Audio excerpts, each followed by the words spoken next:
নমস্কার, midst life চ্যানেলে সবাইকে স্বাগত। আমি মৃ চলে এসেছি নতুন আরেকটা ভিডিও নিয়ে।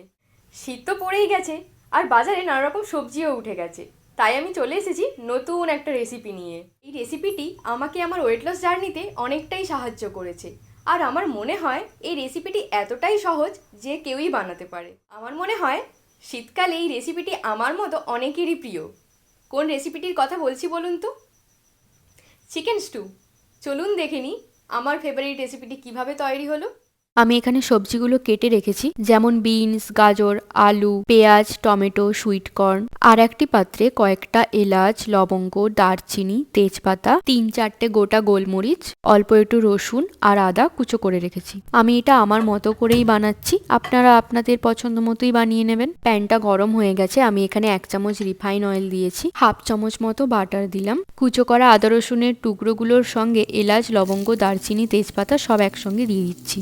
এগুলো একটু ভাজা ভাজা হয়ে এলে অল্প কিছু পরিমাণ পেঁয়াজ কুচনো করা ছিল, ওটাও ওর মধ্যে দিয়ে দিচ্ছি। পেঁয়াজটা একটু ভাজা ভাজা হয়ে এলে চিকেনটা তুলে দেবো। চিকেনটাকে এবার এইভাবেই 3-4 মিনিট নাড়াচাড়া করব। এরপর বাকি যে সবজিগুলো কাটা আছে একে একে দেবো। কেটে রাখা আলু, গাজরগুলো দিয়ে আবার নাড়াচাড়া করব। 2-3 মিনিট নাড়াচাড়া করার পর বিনসটা দিয়ে দেবো, একই সঙ্গে সুইট কর্নটাও দিয়ে দেবো। এইভাবে আবার 2-3 মিনিট নাড়াচাড়া করার পর এবার দেব টমেটো আর পেঁয়াজগুলো আমি গোটা রেখেছি, তার কারণ সেদ্ধ হওয়ার পর পেঁয়াজগুলো একেবারে ঘেঁটে যায়। এবার আমি পরিমাণ মতো নুন আর সামান্য একটু হলুদ দিয়েছি।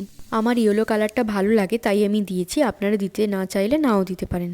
আপনারা হয়তো দেখতেই পাচ্ছেন আমি আমার পাত্রটা পাল্টে ফেলেছি, তার কারণ কোয়ান্টিটি অনুযায়ী আমার পাত্রটা ছোট হয়ে গেছিল। ঝালের জন্য আমি 2টো কাঁচা লঙ্কাও দিয়েছিলাম। আমার সমস্ত চিকেন সবজিগুলো প্রায় সেদ্ধ হয়ে গেছে। ওখান থেকে একটু চিকেন স্টক তুলে নিয়ে ওর মধ্যে 1 চামচ ময়দা গুলে স্টু এর মধ্যে দিয়ে দিয়েছি। ময়দার জায়গায় আমি এখানে ওটস আটা ব্যবহার করি।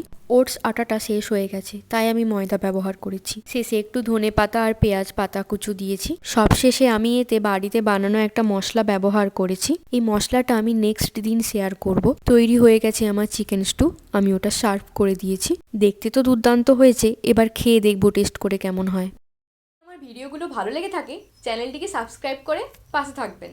তাহলে চলি, দেখা হচ্ছে নেক্সট ভিডিওতে। টাটা, নমস্কার।